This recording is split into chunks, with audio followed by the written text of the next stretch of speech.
Up next, Faith Spotted Eagle explains what red rage is and how it is affecting many individuals. She also discusses what can be done to help heal.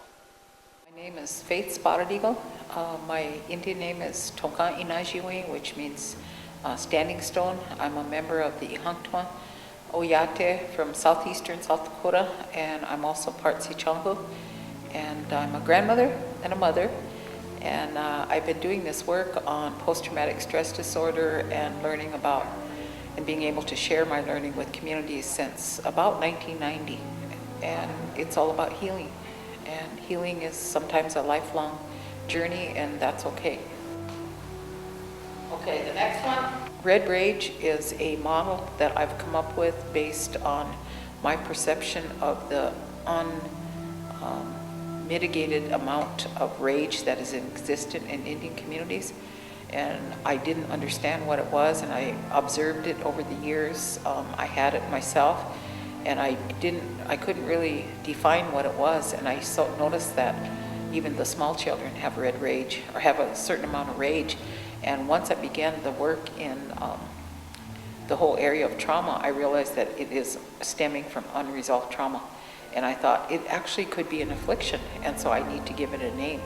And I remember one morning I woke up right before that sleep time and that waking up, and I was laying there and I was thinking, what could I call this thing that is afflicting our people? And it's causing us to hurt each other.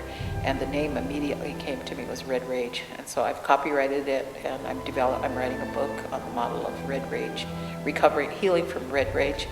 And it's not unique to Indian people.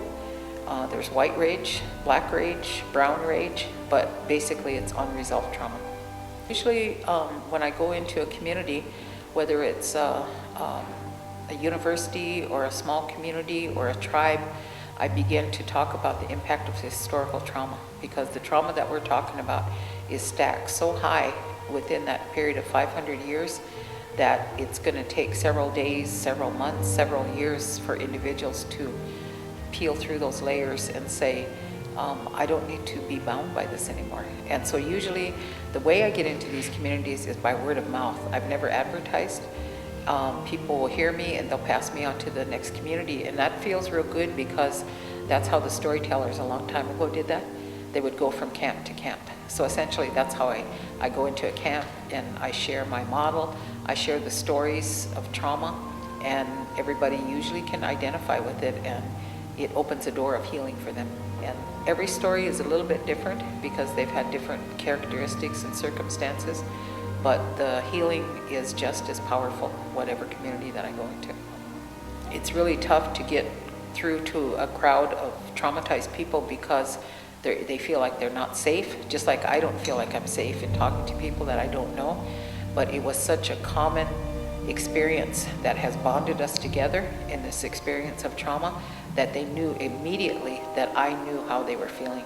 And so when I saw that happening, it was like so moving and endearing for me to see their eyes, the light come on, the hands go up and say, yes, I've been there, I'm there right now, and I need to do something about it. When this whole model is presented, it creates a door of hope. And so a lot of people don't like to talk about injury because they think, let's just get over this. And that's what the non-native population usually will say, is just get over it. But part of getting over it is revisiting and retrieving your spirit. And so it's real intense spirit work. I'm afraid of everything, then ordinary things, then I'm going to miss a large part of life. It's just a beautiful journey for people once they start on it. Spotted Eagle expects her book, Healing from Red Rage, to be published within a year.